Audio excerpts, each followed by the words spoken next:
Breaker Crunchers, welcome to a brand new episode of Couch Crunchers. Tonight we're going a little bit off script. My name is Sam, the movie mechanic. With me, I've got Jay. Hello, friends. Hello. And I've got Corban. What's happening, y'all? All right, and what we're trying to do tonight is we're going to change the normal focus of the podcast. Generally speaking, Couch Crunchers covers movies, they cover TV. Tonight is all about the comics. We're doing comics and comic-related, comic-derivative works. But tonight, you're going to get to know the Couch Crunchers. You're going to get to know Sam the movie mechanic. You're going to get to know Jay. You're going to get to know Corban as we go through our origin stories. Whether you like it or not. Yeah, whether you like it or not, you're going to get to know the Crunchers. But first up, it's not a Couch Crunchers episode without a little bit of Fab or Flub. So we're going to go through some headlines and going to get everybody's opinion on whether it's Fab or Flub. First up, let's see what you guys have to say about Brie Larson says that Marvel's superheroines want an all-female movie. Not only that, at New York Comic Con, Marvel announced a whole slate of female-centric comic series and TV series. We also saw at San Diego Comic Con the announcement that Thor was going to be Jane Foster, played by Natalie Portman. So it looks like the future of Marvel is female. Corban, what's your take? I think it's really interesting. I guess for me, it seems like all of this stemmed from the original A4 shot in Avengers Endgame, which to me was equally awesome and pandering, but I think that's exactly what it was meant to be. As far as the future of Marvel and having it more female-centric, I think it's interesting. I definitely think it could be a good thing. I mean, it's based off of, storytellers or people who I respect at the helm, who have done great stories and great movies before. Obviously, they want some more diversity in the Marvel Universe. I understand that as well. If we're just looking at how long it took for Black Widow to get her own movie, basically after she died, to get a prequel movie. And so I guess to have more female characters in the forefront in the Marvel Universe is important. And I totally get that. Even with the A-Force or the Brie Larson looking for a female Avengers movie, I think that's fine. Again, there's been stories and comic series that have shown this that have been quite good. It can definitely happen. I think as long as the focus is okay, we're telling great stories, we're making a well-crafted universe while also adding diversity and making it just more of a multifaceted community for all Marvel heroes, heroines, and the like. I think it's fine. As long as it's not just throwing, I don't really want to say diversity for diversity's sake. I think I wouldn't be as big a fan of that. But aside from this, I'm definitely more on the wait and see and kind of see where it goes. All right. Jay, is it progress or is it pandering? Gosh, I wouldn't take it so low as to call it pandering. This movement is something it's been gaining momentum, and if Marvel's going to be there to provide, then more power to them. They do this kind of stuff all the time. When Black Panther movie came out, you saw Killmonger comic, you saw a Suri comic, you saw, Black Panther miniseries, Black Panther in space, Black Panther goes on a picnic, so basically they see what's blowing up and they throw stuff and see what's going to stick. And time will tell. There's a lot of female centered comics right now that are awesome. So Web of Black Widow miniseries that Marvel's doing right now is really good. The Invisible Woman miniseries that Marvel's doing is really good. DC's Lois Lane that Greg Rucka's doing is really good. And then there's stuff that's not so good that I thought was going to be awesome. That wasn't, like the Black Cat miniseries, kind of sucking. the Jane Foster Valkyrie post War of the Realms book kind of sucking. So, if it's good, then I'll buy it, and if it's good, it'll stick. It'll be worth keeping around. And if like, you were saying, if some people think it is pandering or whatever, then it'll wither away and die in the next couple of years. The good stuff will stay. Yeah, I mean, I guess my question to you both would be, how did you feel about Captain Marvel's role in Phase 3, and in particular her movie? Was it a good story? Was it just was it pandering and progress? Are they just trying to throw something together that has a female protagonist in order to appease a female audience, to bring the wives and the girlfriends to the movie theater with the boys, or is there something deeper there? Are they really tapping into female narratives that resonate? I don't know. I have a hard time speaking from that perspective because I'm not a woman. I know that a lot of the women I speak to did enjoy Captain Marvel. It didn't resonate with me, but I don't know. What's your take? We'll start with you, Jay. Okay. Well, I think that there's, comic books and science fiction movies, I think for a long time were created by men and essentially for men. And I think that landscape is changing. I think, not I think, but I know, and I feel that there's a lot more female writers, female directors that are getting involved, and they're making female heroes that are a little bit more accessible to girls. They're not all like Witchblade or Fathom, Vampirilla. You got stuff like fan service, pure male fan service, right? Yeah. You got stuff like Miss Marvel, and even Wonder Woman. Since G. Willow Wilson's been writing it. Her uniform's kind of a little bit more conservative. It's not like the little tidy, Linda Carter bikini. Sure. And I think things are changing, and it's not bad. It's just becoming different. And I think people who don't like it need to, go back and start reading Silver Age stuff. All right, Corban, what do you think? I'm with Jay on a lot of it. As far as just addressing Captain Marvel the movie and the story and her arc in general, I did think it was a little shoehorned. I talked to my friends, male and female, and a lot of my female friends enjoyed the movie, as you said, Sam. And I didn't. I thought it was a great movie itself. Love the music, love the story, love the soundtrack. I did think that it was a shoehorn movie to kind of get that ball rolling in Marvel's general direction. I would have much preferred Captain Marvel kind of lead off this new phase of Marvel storytelling and really give more of a clear focus, because it almost felt like it was a good movie, and then it almost had like a negative connotation to it when you bring her in. We have this big story. We're playing up how important she's going to be to facing Thanos and ending, Infinity War, Endgame, all of that. And then she's barely a footnote in those two movies. And it was like, okay, like you built up the story, and there was some holes in the story, having a villain who was, or an antagonist who was able to match up with her, certain plot points, all of that. It was still a great movie, but you built it up to lead off into the biggest movies of the Marvel Cinematic Universe up to date. And then she comes in at a moment where it's like, okay, we just had to put her in the movie. At least that's how it felt to many people, including myself. So with that being said, I really wish that they had started off like they're doing with Thor, having Jane Foster. Let's do a Captain Marvel movie at that point. You're doing the Black Widow movie at that point. Yes, it's clearly a focus. I don't think there's anything wrong with that. It's clearly a new direction. But then you're giving these characters time to build a story arc and development in ways that actually mean something and feel a certain type of way.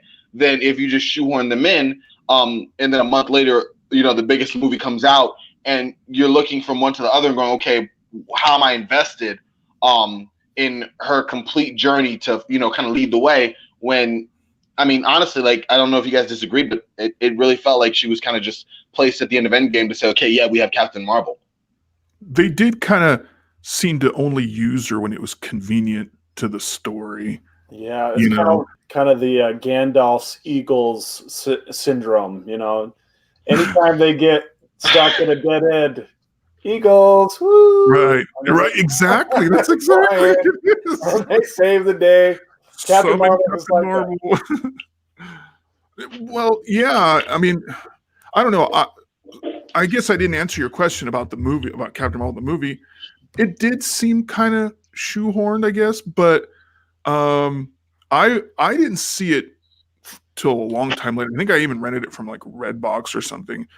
And not just because I wasn't excited about it, just because I don't know. It's just I don't know. I'm not that into like the comic movies, but I went in there because I read a bunch of negative reviews and everyone's like, "Oh, this movie sucks" and this and that. And so I rented it, and I'm like, "Oh," so I went in there with like super low expectations, I guess, and I thought it was pretty cool.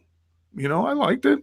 Yeah, I guess what I'm trying to drive at is, are the female-centric stories going to be as compelling as, say, some of the other stories that we've seen? Iron Man Extremis was pretty good, and are they going to be as compelling, or are they going to be pandering? That's the question on my mind. I'm sure, when I saw them give Mjolnir to Natalie Portman, I think I've said it before. I think Natalie Portman's probably the weakest part of the first two Thor movies. But maybe this is a way to redeem her character and give her some depth, give her some more to do than just kind of swoon and slap or run over Thor. See, that's the thing. It all depends on how serious they take it. It all depends on, how good they write it, because those Jane Foster Thor books were really good. Sure. In fact, I think they were, I wouldn't say they were better than Thor, but to be honest, when those Jane Foster Thor story arc was ending, I was a little bit sad. And Black Widow has a pretty cool origin story, on her own. And again, it just depends on who they get to write it and how serious they take it. Yeah. Well, I think we've said enough, and we'll wait and see what Marvel's got in store for the ladies. The next topic, the next headline: Michael B. Jordan. You know him as Killmonger from Black Panther. You may also know him as Adonis Creed from the Creed movies. Yes. He also took an ill-fated turn as the Human Torch in the Fantastic Four reboot. No, edit that out. Happened? That happened? I don't remember that movie. Well, Michael B. Jordan, he's teamed up with high-end fashion producer Coach, and they are producing a line of clothing inspired by Naruto, a 20-year-old anime from Japan that was very popular in the United States, and it's spawned 3 series: Naruto, Naruto Shippuden, and now Boruto: The Next Generation. $95 for an anime T-shirt. What do you guys think? Go ahead, Corbin. Not in the budget right now. I'm sorry. Yeah, you can go down to Hot Topic and spend $10 and get 2 T-shirts. I'm about to say. I have the Naruto run, I guess, down. So that's kind of my extent of knowledge on that. My brothers are a lot more into that than me as of now. But that's cool. I think it's really exciting to see someone of popularity of Michael B. Jordan to kind of get behind something like that and put that kind of fashion out there. Kind of put it in style, it'll definitely be more popular just on that alone. But yeah, it's not there right now for me. We're just trying to get the car from A to Z right now. Then maybe after that, I'll run some high fashion clothing. All right, Jay. Maybe I don't know if you have an opinion on this. What's your take? Well, you know, walking around with a $95 anime T-shirt. Opposite of Corbin, you guys know I am all about cutting edge of fashion. In fact, I happen to be wearing my $95 Cramps T-shirt that I purchased. That I actually purchased at the state fair last year. Wow. Yes, that's how high fashion I am. In fact, yeah, it still smells like deep fried Oreo. So Okay. so I could really give two teeny little crap turds about any of that. Yeah. I'm sorry. If people want to make $95 T-shirts, and people are going to be, I don't want to say dumb, but just unwise enough to purchase something like that costs probably about $3 to make, then hats off to you, my friends. The fiscal irresponsibility is amazing. Fiscal responsibility, yeah. Well, Jay, you got kids. I got kids. We both know it. Got to save those pennies, man. You know what? Even if I didn't, all right, let's move on. It's just go on. Common. I don't know. You know what? I'll never live that kind of lifestyle, so I don't even. Well, I got to tell you, maybe it just doesn't speak to you the way that it speaks to me or some other folks. But Naruto was very influential, especially to those Area 51 folks. Corbin, you know. Oh, all day. Yeah, but can't you go buy one of those shirts? Can't you go buy one of those shirts somewhere else? Oh yeah, you can. Like I said, you could buy probably 2 for 1 at Hot Topic for like $10. Yeah. Oh, Sam got the deals. All right, next up we've got Joe Hill, famed pop horror writer. He has announced that he's going to be writing under a label at DC called Hill House. His initial offerings will consist of 5 limited series: Basket Full of Heads, The Dollhouse Family, The Low, Low Woods, Daphne Byrne, and Plunge, with a 2-page installment of a backup feature called Sea Dogs. Okay. Yeah, Jay, what do you think? Well, first of all, Joe Hill, I don't want to start anything else. Joe Hill is Stephen King's son. And I've just finished reading one of his collections of short stories called 20th Century Ghosts. And the dude, it's in the blood already. The dude's an awesome writer. He's I haven't read what's the name of that book? Okay, so he wrote a book called Nosferatu that's supposed to be really good. Horns and Heart-Shaped Box. That's supposed to be Heart-Shaped Box. A classic, and I haven't read that yet, but it's on my list. But dude's a phenomenal writer. Dude knows his stuff. I'm really excited. I like horror comics a lot. I love horror in general. So all aces for me, man. Yeah, for sure. Corbin, you got any take?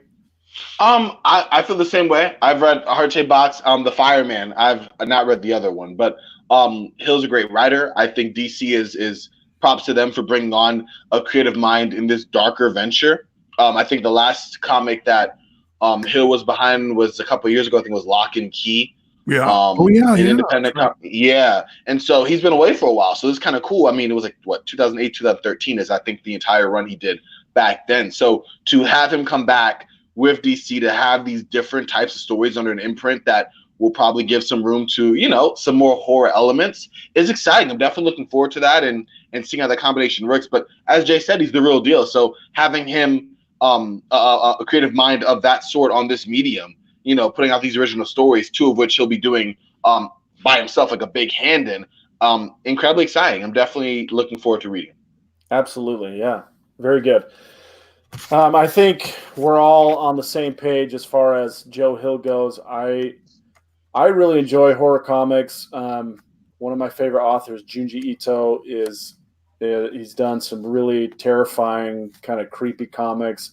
Joe Hill writes along the same lines, maybe a little bit even scarier than Junji Ito. So yeah, looking forward to taking in the Hill House and seeing what they put out. Basket Full of Heads was really an intriguing notion, and looking forward to seeing that come out. All right, the last little bit for our Fab or Flub was we all got, in the last couple of weeks, we got a look at the returning and new cast of The Suicide Squad. James Gunn's. It's not a reboot. It's not exactly a sequel either, but it's a new cast for The Suicide Squad. And I thought it would be fun to put together a list. You guys can either give me a fab or flub of the puns I wrote for each of the returning or not cast members. Yeah. Okay. Oh no! All right. Captain Boomerang came back. Can I do, Wait, what? can I do like this? Like a boomerang, right? It comes back. Every time. I like it. I think I give that. Yeah, that I'll give that. I mean, that's a flab, right? All right. Wait, flab, fab, Right. flab. There, flab. I'll give it a flab because There you you know go. it's right down the Good, middle. I'll take it. There you go. All right. Katana got cut.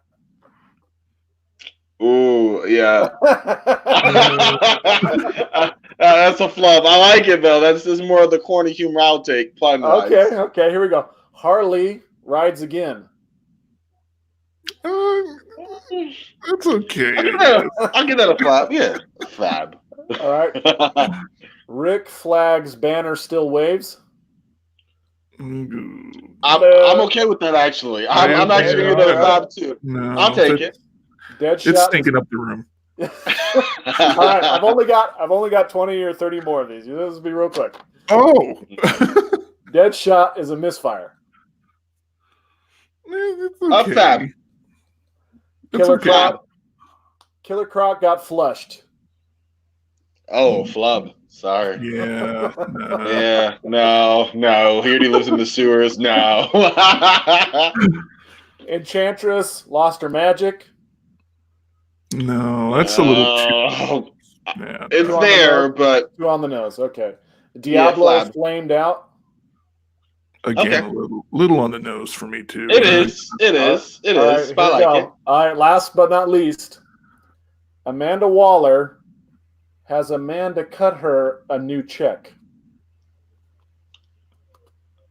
Repeat the Yeah, I'm sentence. Can you use that in the form of no? Repeat it, please. Amanda Waller, right? She's the lady. She's the lady who runs. Yeah, yeah. Has Amanda cut her another check? I'm gonna go flab just because I may not understand. It seems like it's too next level pun for me. I don't think I'm remember getting the Simpsons? He whole calls story. up. I need a man. Amanda hug and kiss. I need Amanda. Oh, okay. You know what? That changes it. I'll give it a fab just for that. Yeah, that was sneaky Just- deep. Just for the sake of moving on, I'm just gonna say All right, thank you. Appreciate it. Oh man. All right. Well, that's it for our Fab or Flub tonight. Thanks, guys, for putting in your 2 cents on all those. And now we're moving into our next segment, which I'm really excited about because I know there's going to be a lot of great information about you guys. You know, that's the really unique and authentic part that we bring to the table is your experiences versus somebody else's, right? There's no one out there like Corban. There's no one out there like Jay. And so let's get to know you guys. So Corban, we want to know your origin story. Tell us all about how you got into comics, why you're still reading them. All right. Well, my origin story began. I mean, as long as I was aware, I want to say around 4.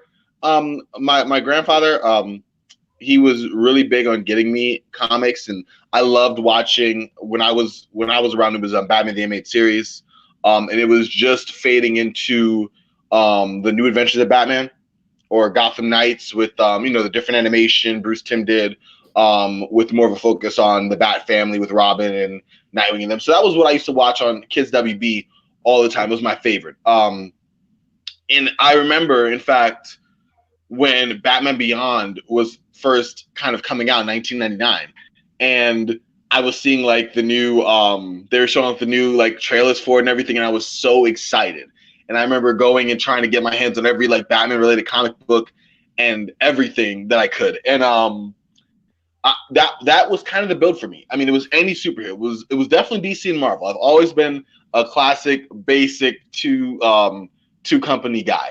but I collected so many of them by the time I got, I want to say 7 or 8. And then unfortunately around that time, 9/11 happened, and some stuff in my family kind of came that had me moving around a little bit from then on.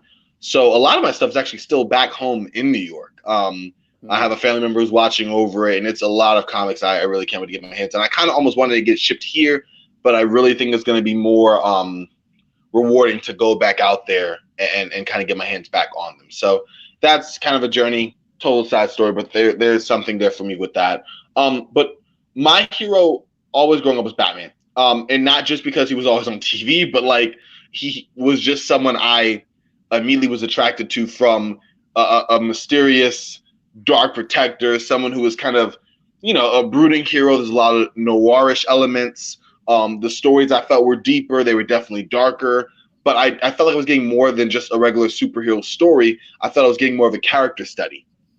Into this man who's tormented, who, and some writers he's psychotic or crazy, and others, he's just a family guy with his unique adopted family with Robin and Alfred, surrogate dad, and he's trying to make his home a better place while battling the demons of his past, with the loss of his parents. And those elements, even though they had no relation to my personal life, really resonated with me from understanding it and just loving, the different artist interpretations of seeing him.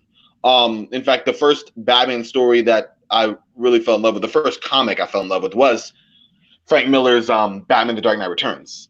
And I read that, I was like 8. So it was definitely kind of young, and it was definitely jarring to read that and go, whoa, like, that's not the Batman I remember.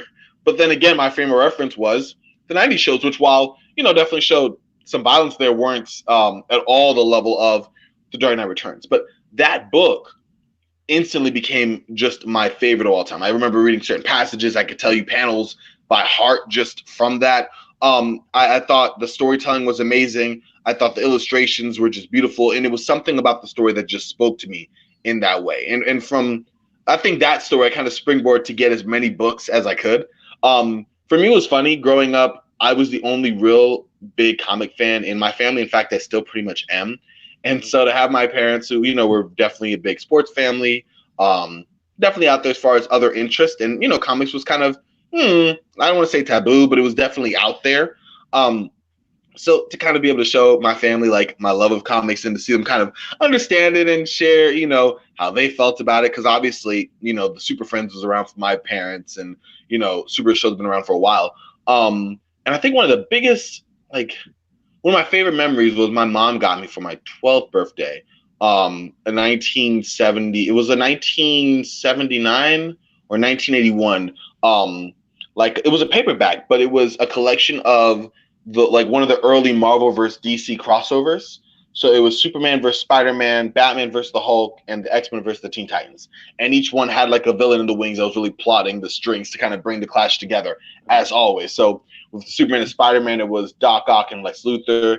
With Batman versus the Hulk, it was the Joker. And then with X-Men and Teen Titans, I think it was Magneto and Darkseid.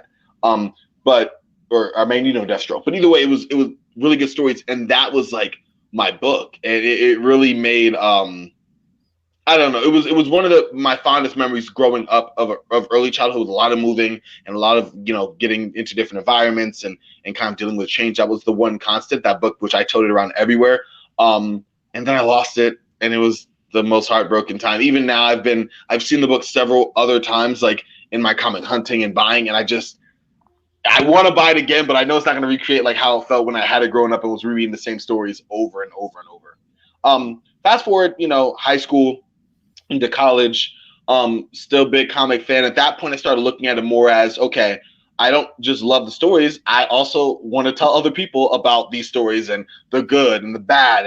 And that's when I started reading more critically, and not just with an eye to, okay, what brings enjoyment to me, but also what is a good story? What, story arc actually contextualizes, the essence of a character, really brings that about. And that was expanding to Batman, obviously my favorite, Spider-Man, who's right there with me as superhero A, all other Marvel entities, DC, really understanding the history of comics and not just stories I liked, but how these stories have progressed. The Silver Age, the Dark Age, I have a weird love of reading bad comics in a way.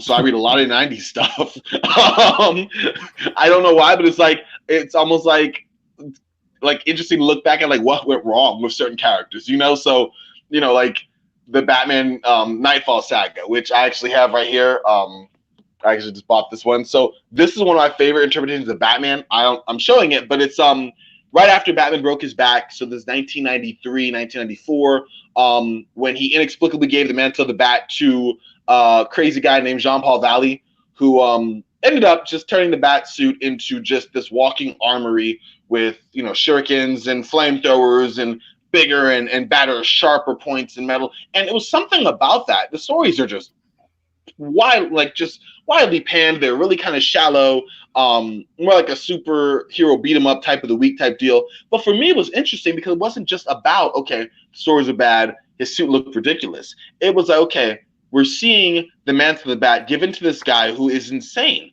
And each story to me showed further signs of that degradation of a mental state, of him becoming more obsessed and more I have to make my armor bigger. I have to download information directly into, the Bat computer just to lock everyone out. And it was like that building of that character that made it all the more satisfying when, he finally met Bruce and Bruce took the mantle back.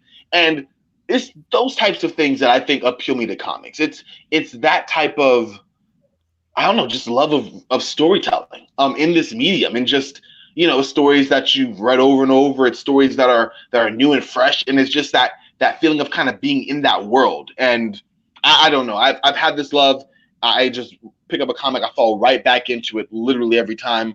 And it's something that's kind of spurred me on through now. I mean, even just wanted to go to Comic Cons just to grab books and meet others and talk about these comics. It's just been kind of a support system for me in my life. Always something I can fall back to, no matter whether interest I've had, jobs, work, school, family, everything. It's not even so much of an escape or a hobby as just part of my life, and an enjoyable part. I mean, it's totally different worlds. It's like just like reading any other book, but I think comics have, with not only the words, but also just the illustration that you're able to see and kind of immerse yourself in. It's just a connection that I can't fully articulate, but any comic reader who knows comics and loves them, like, feels it, where it's like you open up and you're just in this world. And that's as best and coherent of an origin story I have.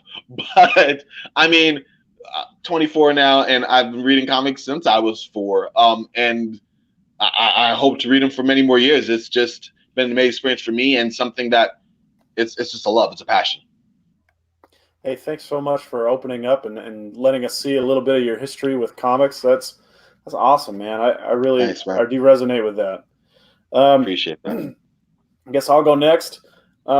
So I remember my first introduction to comics came through Saturday morning cartoons. I was really into Teenage Mutant Ninja Turtles. I wanted to grow up and be a Ninja Turtle and live in the sewers of New York City. I mean, I didn't realize that was where the poop was, right? That was where the turtles were, and it was party time.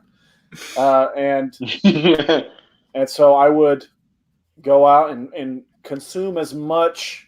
I was just a little kid. I was probably 6 or 7 years old, and I would just go out and find all of these magazines, and eventually it led me to the Kevin Eastman, Peter Laird comic book, Teenage Mutant Ninja Turtles, and it was black and white except for the splashes of blood every now and then, and it was much darker than the Saturday morning cartoon, and I was really shocked by that, and those images kind of stayed with me. But after Teenage Mutant Ninja Turtles, I remember being at the grocery store with my mom, and they're in the impulse aisle right before the cashier is a magazine, and it's Disney Adventures. And Disney Adventures had all of these comics for the Disney afternoon. So there was like Darkwing Duck, there's Chippendale Rescue Rangers, there's Tailspin, and I was like, Mom, I have to have this. And so I got the Disney Adventures, and then she actually subscribed to the magazine for me. And after a couple months, this one particular comic series showed up, and it was called Bone by Jeff Smith. And that was like the first time I was like, oh man, this this is a great story. And I don't know, for those of you not familiar, Bone is, it's this compendium. I bought it. One mother bone. It's a big book, but the main characters are these kind of like bone-shaped critters. These, this, not that guy, this guy over here, this guy right here. That's what the main characters look like, and then they also interact with regular people, and they have this kind of Lord of the Rings type adventure in this one area. And it was a fascinating story. I really enjoyed it. And then eventually, I kind of grew up, went to high school, and my interest took me into a different direction. That's when I started getting into Dragon Ball Z. This was actually the first comic book or manga that I bought with my own money. Everything else was mom before then. And I realized, that's when I learned that in Japan, they read their comics the opposite direction. And that led me to all kinds of stuff from Japan, Dragon Ball Z, and there's Ronin Warriors and Gundam and all these other kind of old timey classic animes and mangas that I really enjoyed. But eventually I came back home, and that's when I got into, this one, Corbin, you mentioned it. That's the Dark Knight Returns and Batman. Batman came back into my life, and it was, I have a whole bunch of Batman comics, the Long Halloween, just long, like, detective stories that I really enjoy. And, The Killing Joke and was one that's just about the Joker, and the depth of character with the Batman. And the thing that I like about Batman and his rogues gallery is that they're all mirrors of Batman. He has a million of these guys, and they're all basically different facets of his own personality, but just, the other side of the coin, so to speak. I mean, with Harvey Dent, for example, Harvey Dent is a duality, just like Batman Bruce Wayne has a duality. The Joker has no rules. Batman has one rule. And so, every single one of his rogues gallery has something like that, where they're essentially mirrors or shadows of Batman himself. And I was like, that's very complex, very interesting. There's a lot of great stories to tell there. And so I really dug deep into the Batman graphic novels and the comics there. And it was really great. And then when I got married, I used to watch this block of programming on Cartoon Network called Toonami. And it was an anime block. And it led me in, it started with Dragon Ball Z. I was just wanting to see how Dragon Ball Z ended, because I had started it in high school and never really got around to the finish of it. And so I was hoping to get a hold of it. And that's when I bumped into this show that was kind of weird, kind of kooky. The animation style was kind of, I would say, juvenile or childish, but it was interesting. And it was called One Piece. And it's about pirates. And these pirates, some of them have kind of mutant or magic powers. The main character, he has a body made out of rubber. So he's a lot like Mr. Fantastic, but he's a lot better at fighting than Mr. Fantastic. So here's the first few volumes of One Piece kind of all joined together. The main character is this guy right here. And then the guy on this side is his first mate, and he's a swordsman. It's like a samurai that carries 3 swords, one in each hand and then one in his mouth. And it is an epic adventure, and it's gone on. So I found this, I started watching this and then reading it 15 years ago when I was first married. And it's been in print for 22 years. It's been on the air for 20 years. It's now chapter 950 something. And it's been my primary source of entertainment for the last 15 years. So, I really resonate with One Piece because it's got so many different components to it. It's fun. There's a lot of action. There's a lot of comedy. There's a lot of just really great storytelling, and it's compelling. And I think that's why it stood the test of time. Why it's still running even now. And it's something that I would definitely recommend to anybody who's looking to get into a great story, not necessarily because it's anime, but because they're looking for something good. But then more recently, I've been getting in touch with some independent creators. I know some independent comic book creators, one of whom I got this as a gift for Christmas. It's called Due North. It's by my sister-in-law's brother. His name's Jacob Kearney. He's based out of Chicago, but he wrote and drew this whole book himself. Cool. And I'm starting to see what else is out there. What are the independents doing? What are people who are looking to tell stories doing? Because I've got stories I want to tell, and so it's just, I feel like storytelling is probably the most important skill you can develop in life. And I feel like comic book creators and manga artists have an ability that is so difficult, because not only does the artwork have to be good, but the story has to be good as well. And you can be great at drawing, but if your story doesn't make sense, or it's not funny, or it's not engaging, it's going to fail. And so I really admire the work that goes into it. I want to emulate that kind of thing in my own life and be an engaging storyteller. The stuff that I'm really into right now, there's this one guy, you probably have heard of One Punch Man. Yeah. That's an anime you can see on Netflix and Hulu.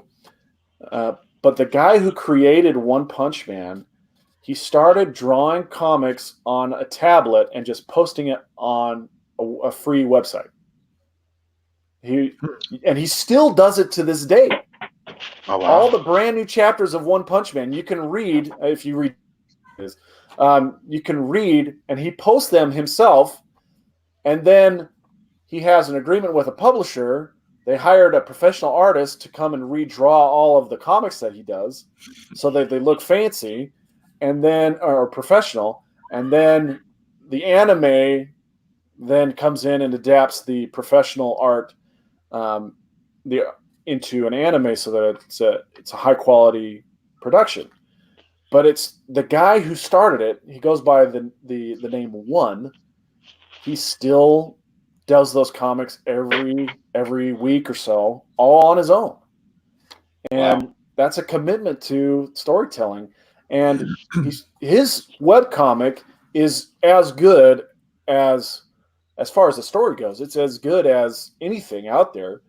But it inspires me, because he just went out and did it on his own.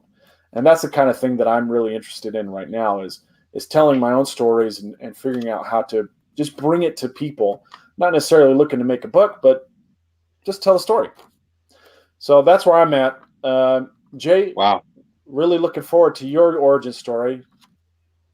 Okay, yeah. Well, first of all, no, I totally agree that storytelling is such a great skill to have. I think it's fascinating. You can put two people in the same room, and both those people can have the same experience, and you ask them both, and one of them can bore you to tears, and the other one can completely captivate you. And I very much admire that in a person, when they're able to converse and use language to just paint these vivid mental pictures in your mind. I think that's an awesome skill. But anyway, so my origin story, I was kind of a late bloomer in the nerd verse. I was like junior high when I started watching X-Men, the animated series, and I loved it so much. I went out and they used to be all out on VHS, and I bought all the VHS cassettes, and then I started going out and buying all the action figures. So I had like all these X-Men action figures, and I was talking to this guy, and he was like, "Oh, you really into the X-Men?" I'm like, "Yeah, I love the X-Men." He goes, "Do you read comics?" I'm like, "They still make those things?" I was like, "Yeah, man." And I guess Fatal Attractions, that crossover was going on at the time, and he was like, "Oh man, you got to read the comics. Magneto just ripped the adamantium out of Wolverine's bones through his pores." I'm like, "What? I got to get on that." And so there was a comic book store by this bank that I used to go to with my mom every week. And so eventually I'm like, "Oh, comics, I'm gonna get those X-Men comics over there." So I went in there, and it was like an old school, it was like kind of like Greg's. One dude sitting behind the counter is the owner, nobody else in the store ever. Well, that's not like Greg's. Greg's actually has a lot of people in there. But every time I would go in there like Friday afternoon. Everybody's usually in there Wednesday, and so anyway, so I went in there and I saw the X-Men books. And back then it was like Excalibur, X Factor, Uncanny X-Men, Astonishing X-Men, X-Men, Wolverine, they're just titles, all these X titles. So I went and I got every single one of them. And I just kept going back and more and over. And I eventually started to get to know the guy. His name was Ken, and the name of his store was AAA Comics in Sunny Slope. I don't know if you guys are familiar. I mean, anybody's from Arizona. It was on like 7th Street and like Hatcher. So anyway, yeah, I kept going over there, and the guy was really cool. And eventually he's like, "You know what, bud? We got to get you into something other than X-Men." I'm like, "Okay, Ken." And so he got me in, and by that time, like Age of Apocalypse had come out, or no, it was Onslaught. So then the Heroes Reborn thing, where they restarted all the, I know it was kind of on the suck side. But then all of those started at number 1 again. Captain America, Thor, Iron Man, Fantastic Four, all those started out at number 1. I'm like, oh, it's a cool place to jump on. But yeah, that was my kind of like my origin story, I guess. The crazy thing though about Ken is, so like first of all, the dude just reminded me of looks and personality wise like Dennis Miller. Especially Dennis Miller. I don't know if you've ever seen that HBO special he did, Black and White. He looked and acted and like talked exactly like Dennis Miller, which I always thought was kind of cool. And so my mom went in there a couple times with me because I would take too long and she'd have to come get me. And she's like, "Oh, so who's that guy?" And he's the owner. I'm like, "Yeah."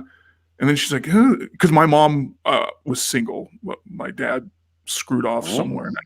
Anyway, so yeah. And so I'm like, "Yeah, he's single." She's like, "Are you sure?" I'm like, "Yeah, he lives by himself. He's told me several times."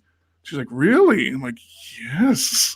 So the next day, or the following week, my mom kind of got gussied up, ready to kind of, put the moves on Ken. And so on the ride there, I'm like, today is the first day of the rest of my life. I am going to have a stepfather that owns a freaking comic book store. So I was psyched out of my mind. And so we pull up there and we get out, and there was this lady behind the counter. And I'm like, "Oh crap, I led my mom astray." And so my mom just shoots me this evil look, and I'm like, I don't know. And so finally, I get the courage to be like, so who are you? And then she said, oh, I'm Ken's sister. And I'm like, okay. I go, so where's Ken? And then she said, she starts crying. She starts crying her eyes out. She said, Ken passed away a few days ago of a heart attack. No. And I'm like, what? And then she said, yes. She's like, I don't know what to do with the store. Nobody tells me anything. He's got all this stuff. I don't know what I'm doing. And I'm like, oh my gosh. And so, we like go over there and we comfort her. And we're like, we're so sorry. He was, at that point, I'd gone there for years already. And I don't know, man, I was shattered. After that. And a couple weeks later, the store went out of business. She sold everything off, I'm sure, not knowing anything she had. And then I started going to Atomic Comics in Metro Center. Oh, And man. so I went. There was a different experience, but there were some cool guys that worked there. But I missed my window, man. That's insane, man. Wow. I know. So then I started going to Atomic, and I started, and then at that point, the Tim Burton Batman movie had come out, and if you didn't like Batman when that came out, I don't even know what to tell you. And so of course I got into that. I got into like all the DC, and by then I was all into Marvel. Never really got into the Image stuff very much. I tried to get into like Spawn and Wildcats, and what was the one with Grifter? Was that Wildcats? I don't know. Gen 13, Savage Dragon. I tried, man. I tried my hardest. I just couldn't get into those things. So like you, Corbin, I kept on to basically two, Marvel, DC. And Dark Horse was around, but they were kind of, what's that? Would you flash there? Oh no, the Spawn Batman. Oh yeah, yeah. But yeah. So that's my thing, and like you guys, as soon as I started reading comics, Fatal Attractions blew my mind. Age of Apocalypse blew my mind. And there's just something about that hyper reality in comic books. Those, Sam was talking about storytelling. Well, so you can read a novel, you can watch a movie, and you can read a comic book, and all three of those things, to me, are completely different experiences. And I am, for some reason, the sequential art form captures my imagination more than anything else. I read a lot and I watch a lot of movies, but there's something about the way that comic books, the way your brain has to kind of like get into the panels and complete them, and you're immersed in the story in a way that is unlike anything else, and it captivates my imagination more than anything else. And I like, what's that? No, that's so eloquent. I'm sorry. You described what I was trying to say earlier. That's exactly the way you broke it down. That's exactly how I feel. Like I'm right there with you. Like so intertwined right now about that. Yeah, you kind of look emotional, Corbin. You look like you're getting. Yeah. We'll cry later. Speaking to me like I get it. Like yes. So yeah, as Corbin was saying, I read. I probably pick up about 15 to 20 books a week. The amount of money I spend is not You know Michael B. Jordan, High Fashion. You can buy the whole line for the Kind of amount money you Yep. on comics. I will not get that. I'll spend it all in comics, please. In fact, I always see, when someone's like, "Oh, I'm gonna go, do this. You want to come with me?" I'm like, "Well, how much does that cost?" And they're like, "Oh, it's like, or like a show, like a concert or something. It's so stupid expensive. Oh, like $75." I'm like, "You know how many comics that'll buy? No way." Yeah. Same thing. Hang out with friends, be like, "Dude, that's a little over my budget. Go to the comic store. Don't mention the price. Yeah. Just take it. Yeah. Money is no object, even if it is." So yeah, their comics are like a very big part of my life. Yeah, but also I want to just throw out, I did stop reading some when like my first son was born, just because I don't know, I really had no money at all, and digital comics weren't even a thing at that point. So I would go and I would like check out stuff at the library, stuff like that. But that's kind of scraping it a little bit, And so yeah, between maybe like 2000, let's see, maybe 2002 to 2010, I got rid of. In fact, I sold all my comics and I sold all my action figures. I got a lot of money for it. I got thousands for it, but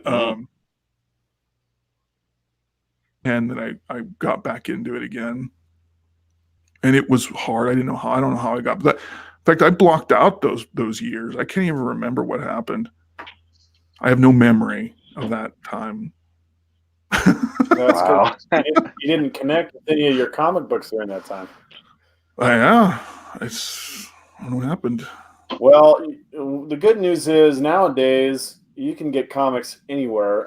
One of my favorite outlets is Viz.com. They do free chapters every week for their Shonen Jump series, which includes One Piece, which includes My Hero Academia. One of my favorite titles is like a horror action title called Chainsaw Man. I think we were talking about it. Yeah, you told me about that before, but it's a great way to consume manga. And I don't know, what are you guys reading currently? How do you get your comics? What are you reading? What's piquing your interest? Corban? Okay, so for me, I mean, I missed my weekly comic visit today, so I'm gonna go tomorrow. But I've been trying to catch all the DC You're the Villain, not only the stories but also the tie-ins. It's been wildly ambitious, also wildly expensive, but I've been on that. Detective Comics, the Batman series, those are a must.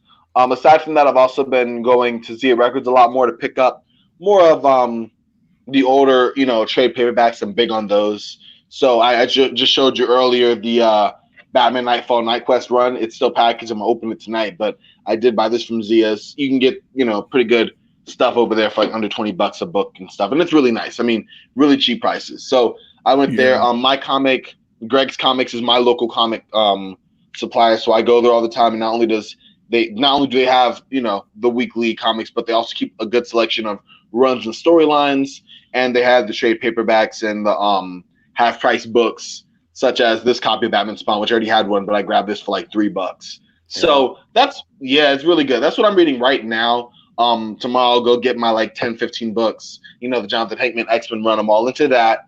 And yeah, I mean, that's the stories for now. But I'm a sucker for classic stories, Kingdom Come, those types of things. I have a nice, good collection of books I'm building back up. I lost all my comics actually about not even 2 months ago in a water heater accident. So we're starting from scratch here, but we're building it back up. It's looking pretty good now, or looking better. Harsh, man. I'm so sorry.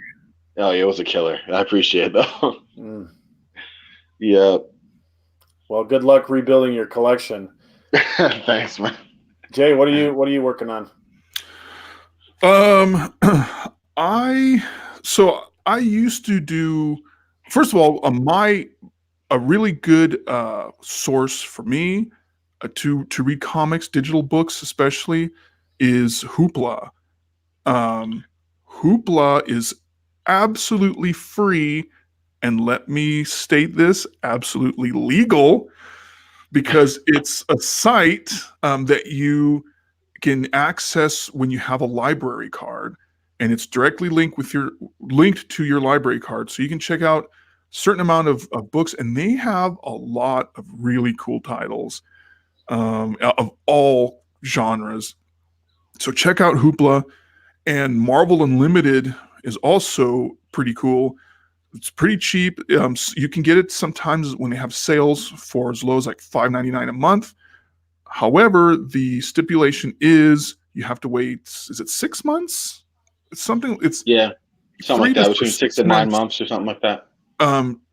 Till they end up on Marvel Unlimited. From the time they end up on like the physical books at your comic book store, it's like 3 or 6 months till it ends up on Marvel Unlimited. But price you pay, I guess. But so anyway, yeah, there's so much stuff out there that's really, really great. One of the things from IDW that I really like is a book called Kanto, and it's like a fantasy, and it's about this little dude, this little race of dudes, well, and ladies too. So I guess this little race of little people, and they're enslaved by this, these creatures. And anyway, so long story short, the little guy goes on a quest to save his girlfriend. And he has to go through this perilous journey, and again, everything is so big and so menacing, and he's like this little guy, but it actually reminds you a lot of Bone. Now that you mention that, but awesome story. I was going to say the Smurfs. It's Gargamel, dark. Smurfs, it's way dark. Kind of. But one of the things that I really like a lot is, Corbin, I don't know do you read the Deceased books? Yes. Those are surprisingly awesome. I thought they were going to go like the way of the Marvel Zombies or the Marvel Monster. Mm-hmm.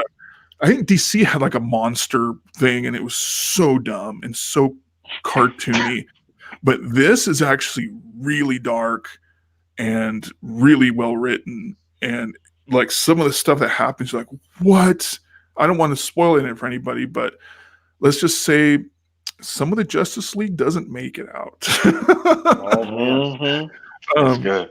And the way it happens, it's I don't know, you want to say believable, but it makes sense. Like, oh my gosh, so dark and so great. The art is so awesome.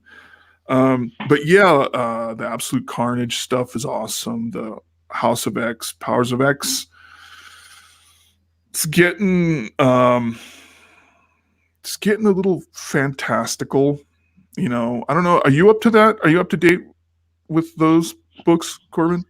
Yeah, up to this past week, yeah, I am. And you're right. It's kind of spinning out in my head out of the realm of, okay, it's a positive change, and now it's just kind of out there, in my own honest opinion. But I've liked the story up to, like, let's say 2 weeks ago. Yeah, when what's his face started laying little golden eggs of mutants. It's man. I mean, the way that Hickman recreated all the X-Men, but also Mr. Sinister, Apocalypse in ways that are interesting. Some of which I could see, some I agree with, others I don't see, and others I don't agree with. But yeah, I'm right there with you. Like it's definitely been an interesting read. I would highly recommend it, especially for new comic book readers getting started on the new run of X-Men as is. Definitely hop on. Changes or not, this is going to be the current iteration of X-Men as we know it for however long. So that's the thing. But I'm right there with you, Jay. It's been some questionable changes in the last couple of issues concerning the X-Men and their counterparts. Yeah, but as far as Marvel's concerned, Daredevil, Chip Zdarsky's Daredevil has been awesome. Captain America, awesome. Gosh. Yeah, there's a ton. Immortal Hulk, friggin' awesome. Yeah, I mean both companies are just killing it. I mean they've got but they both have their good and bad stuff. You just kind of gotta, I guess, navigate. I don't know if you read Tony Stark Iron Man, but Those are good. No, that's been Lancing Okay. eggs for me, and not Thank you. Golden Mutant ones either. Oh, just a little. Okay, good. I'm glad. No. No, I'm not. And Nightwing's kind of been sucking it a little bit for me. It's the storyline's just getting old. Gosh, what else? I don't know.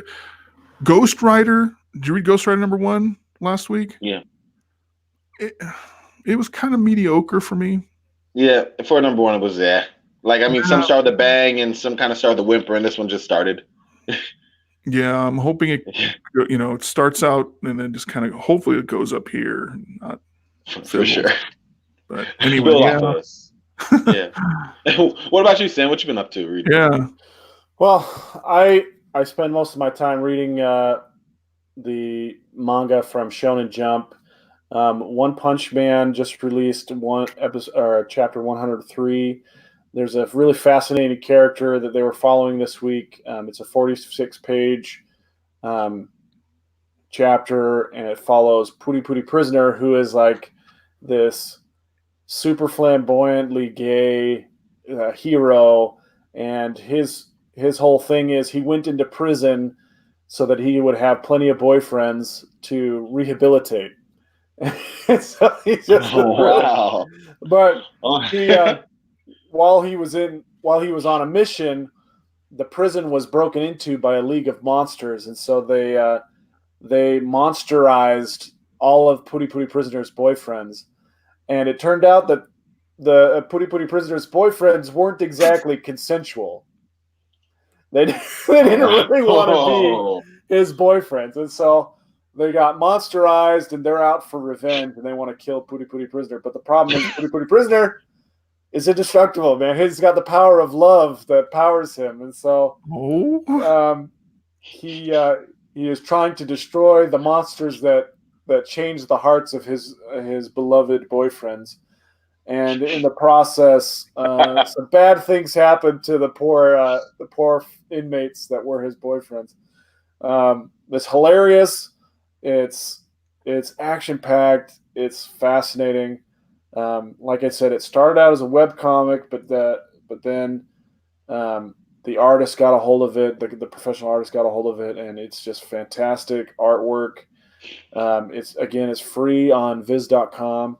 Another title. I mean, One Piece is like I said, it's my main source of entertainment. And in the 20-year run, only in the last year and a half have they revealed who the actual bad guy is, who the ultimate villain is. It's been 20 years. We're just finding out who's behind the scenes, pulling all the strings.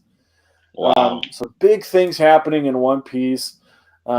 We just found out there's this probably won't make sense to you guys, but if anybody follows One Piece, they're going to understand that we just found out that the warlords of the sea were abolished, and they've been disbanded, and their privateering licenses have been revoked. So they are back on the menu for the Marine and the bounty hunters.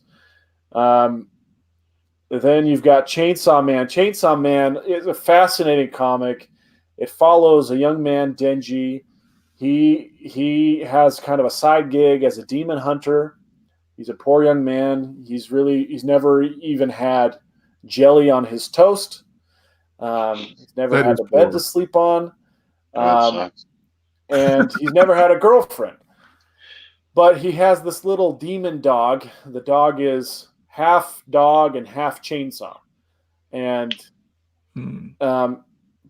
on one of his missions, on one of his mercenary missions to kill demons, he finds out it's a setup, and he's ambushed, and he is brought within an inch of his life. And they have to through some weird magic demon operation, the dog takes the place of his heart.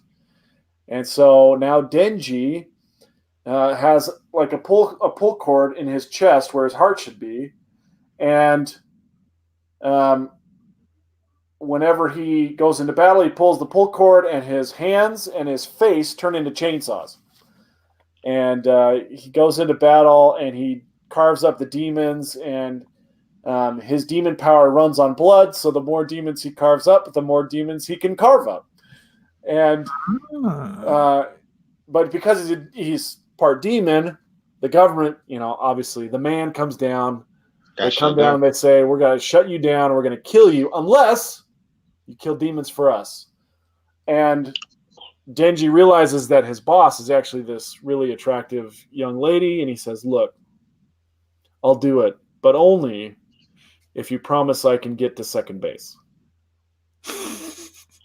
Oh, wow. Did you say he had chainsaw hands? Well, he doesn't always have chainsaw hands, only when he goes into battle. Only when he needs them. And the girl says, second base? Yeah, no problem. You kill all the demons I ask, and you can go to second base all you want, pal. Wow. Worth it. And so it's got this kind of really understandable teenage hormonal motivation mixed with demon horror and gore and violence and action. And so it's got heart, it's got fan service, but the art style is not like very fantastical. It's very simple. It's very not dressed up. So like the girls, they don't have like D cups or anything. They're just normal proportions. And it's very simple looking art style, but it's very fascinating. The story's great. You want to see Denji get to second base. One of the biggest twists was there was another girl on his team, and she said, well, you don't have to wait for the boss lady. You can get to second base with me. And so she places his hand on her chest, and he's like, this doesn't feel like I thought. And she goes, that's because, boom, I wear a padded bra. He's like, no! Oh, the humor in this sounds amazing.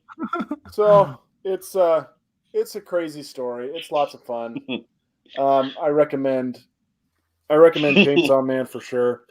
But that's, I mean, a lot of the Viz Shonen Jump titles are really good. They're not all great, but the Academia, Chainsaw Man, Dr. Stone. There's a new one out, Tokyo Shinobi. There's another one called Samurai 8, which is by the creator of Naruto. They're lots of fun. If you're looking for a different type of comic book story, I recommend going to Shonen Jump and learning to read the other way. They read from right to left rather than left to right. So it can be a challenge, but it's a lot of fun. They have some really interesting stories. That is cool. That was very funny too. A few of those storylines. Wow. Yeah, he has the padding. Deceiver. Yeah, he was pretty disappointed. Yeah, there's lots of twists and turns like that, and I highly recommend it. So, anyway, if there's anything else you guys want to throw props to right now, now's your chance. Otherwise, we'll wrap it up. Props to this show, man. I mean, I love that we're all going to share our love for comics and get to meet like this, and this is going to be really fun. I think, we'll learn a lot already about each other, but just about the stories you read and how those stories connect people and connect to other stories, and this is just really cool. So props to all of us. Pound it. Yeah. Hey, thanks guys for being on. Oh yeah. Thanks for being on. So we'll be airing on the every other week. The Couch Cruncher show that you know and love is going to be on next week, and then we'll be on the week after that. So look for us. I guess that'd be what, the 24th, 26th. I don't know. Yeah, just before Con. Yeah. Let's see. Yeah, and we'll be down at Tucson Comic Con first weekend in November. You can find me by the Wild Bill's soda cart. Getting those free refills. Yeah, you said it, the 24th. All right, guys. Hey, thanks again. Great show tonight, and look forward to talking to you again. Good night, Crunchers. Thanks a lot. Bye-bye.